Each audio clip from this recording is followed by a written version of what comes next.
Hey, ¿qué onda? Mi nombre es Jonathan Domingo y estás escuchando mi podcast. Hey, ¿qué onda? ¿Cómo leer y entender el Pentateuco? Parte 2. Entonces ya hablamos de Génesis y ahora vamos a estar hablando de los libros de Éxodo, Levítico, Números y Deuteronomio. Tengo 5 puntos para leer y entender esos libros. El primero, hay 3 géneros literarios distintos aquí. El primero es historia, es la primera mitad de Éxodo, esto es la mayoría del libro de Números, que simplemente relata la historia en Éxodo de la liberación del pueblo de Israel de la esclavitud en Egipto, y en Números de cuando llegan a la tierra prometida, no se animan a entrar por falta de fe, y de lo que sucede cuando están a la deriva en el desierto. El segundo método literario es ley, esto es la segunda mitad de Éxodo, y todo el libro de Deuteronomio es el género literario que son leyes, legislativo, y el tercero es censo. Entonces, si ves el libro de Números, más o menos un poco menos de la mitad del libro simplemente es un recuento de las personas, de los guerreros, de las tribus y todo eso. Entonces es importante saber que, uno, van a haber partes que son un poco tediosas. Las leyes son muy repetitivas, o sea, las vas a leer y vas a decir cuántas veces va a repetir que se ponga sangre en el pulgar, en el dedo grande del pie, en la oreja, cuántas veces va a hablar de las túnicas y los efods y las barbas y Aarón y su descendencia y los levitas y las dimensiones. Aunque es tedioso, hay mucho que se puede aprender ahí acerca del orden de Dios, de los simbolismos que hay dentro del arca del pacto o del tabernáculo, o las leyes también son interesantes para leer, aunque sí son un poco tediosas. Sí es bueno entender que hay un buen uso ahí. La parte del censo es la que sí, muchas personas empiezan a leer la Biblia con toda la actitud y dicen voy a leer la Biblia, empiezan en Génesis, chido, Éxodo, chido al principio, después un poco difícil lo de la ley, y después llegan al principio bueno, Levítico también es ley, llegan a Números y se abruman porque es nombre tras nombre, tras nombre, tras nombre. No te sientas mal si no entiendes todo, si no asimilas todo. Este simplemente es un recuento de las personas que habían en el pueblo de Dios en ese entonces. Pero la narrativa es muy padre, o sea, la parte de Números de narrativa y la parte de Éxodo de narrativa está padrísimo, y eso es parte de la historia de Israel. Punto 2. La ley y su relación a nosotros. Eso es importante. Si tú eres gentil y no eres judío, necesitas entender que las leyes tanto de Éxodo, Levítico y Deuteronomio no aplican a ti. Punto. Entonces, esa es la forma más fácil de entenderlo. ¿Cómo sé esto? El primer concilio de la iglesia se encuentra en el libro de Hechos y dice que los que no son judíos únicamente tienen que observar 3 cosas de la ley. 1, el no cometer idolatría. 2, el abstenerse de inmoralidad sexual. Y 3, no comer cosas ahogadas. Ok, entonces la última es lo más difícil. Hay algunos platillos en México, hay moronga. Si no quieres comer moronga por ese pasaje, yo creo que está bien. Pero creo que ese pasaje está ahí en el contexto judío gentil de no ser de ofensa para los judíos. Pero bueno, lo que dice es que tenemos que seguir esas leyes. Entonces, ¿qué pasa con las 613 leyes que hay? Hay 3 categorías. Hay leyes morales, leyes ceremoniales y leyes civiles. Las leyes civiles es si se muere un animal en tu propiedad, ¿cómo se arregla eso? Las leyes morales tienen que ver con tu relación con Dios, tu relación con otros.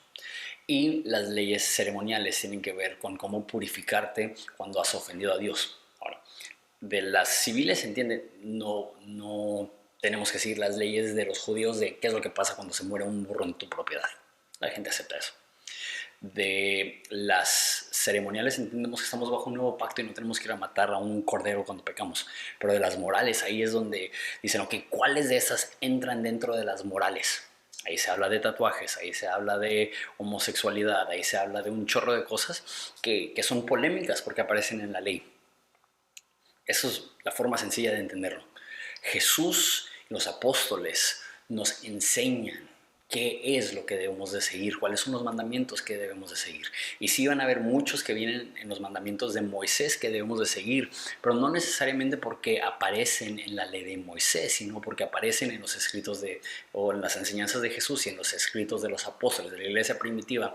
Dice que perseveraban en la doctrina de los apóstoles. Entonces, hablando de los tatuajes, no viene en el Nuevo Testamento, no es algo que aplica a nosotros, así de sencillo. Hablando de la homosexualidad, es algo que sí aparece en el Nuevo Testamento, entonces el Nuevo Testamento nos da el entendimiento de cómo debemos de ver la sexualidad en general, no solamente el sexo con personas del mismo sexo, sino el sexo en general. Es un tema que Jesús habla mucho y lo hablan los apóstoles y lo habla Pablo, entonces ahí nos marca la pauta de cómo debemos de verlo. Entonces la ley no es algo que nos ata a nosotros como gentiles. Entonces, ¿por qué está ahí? Una vez más, hay muchísimos simbolismos ahí que son útiles. Hay muchísimas cosas ahí que nos demuestran el corazón de Dios para su pueblo. Vemos ahí muchas cosas que tienen que ver con el cuidado de Dios para nosotros, de la limpieza, de que nos da un día de descanso, de tantas cosas que son súper, súper útiles. Pero la forma que se lee la ley no es ok.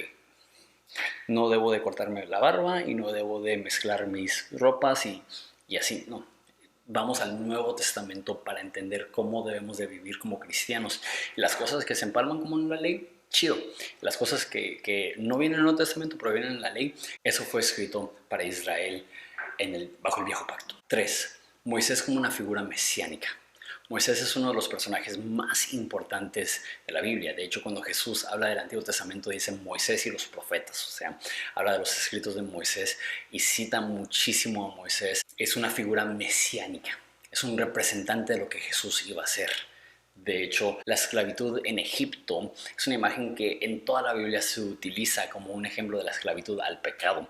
Y Moisés viene a darnos libertad. Y de hecho, hay personas que se clavan tanto que ven ahí el salir de Egipto y el atravesar el Mar Rojo, como el atravesar las aguas del bautismo y el estar en el desierto como la lucha del cristiano para madurar y crecer y después entrar a la tierra prometida. Son simbolismos que sí aplican, pero siendo un poquito más generales. Jesús viene a rescatarnos de la esclavitud y Moisés es una figura mesiánica, y eso también tenemos que entender los libros de Moisés porque eso nos ayuda a entender qué es lo que vino a hacer Jesús. 4. La Pascua. Esto es central para el pueblo de Dios, pero también es central para la iglesia. La última cena fue la cena pascual. Si no sabes qué es la Pascua, es cuando Dios mandó la última plaga a Egipto, que iba a ser matar al primogénito, y el pueblo de Israel tenía que matar a un pequeño cabrito, tenían que comer pan sin levadura, tenían que poner la sangre del cabrito en los marcos de su puerta y así iban a ser salvos. De la misma forma, la sangre de Jesús derramada, Él es el Cordero de Dios que quita el pecado del mundo, fue Juan el Bautista quien dijo eso.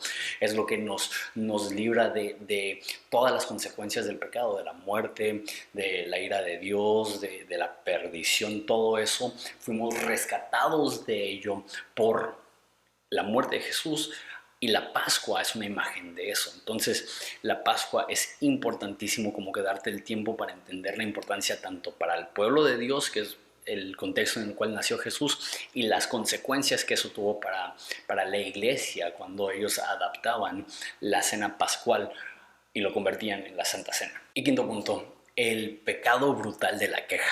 Una de las cosas sorprendentes es que Levítico habla de pecados muy escandalosos. Habla de qué es lo que pasa si familiares se acuestan juntos, si alguien se acuesta con un animal, y habla de cosas bien gráficas.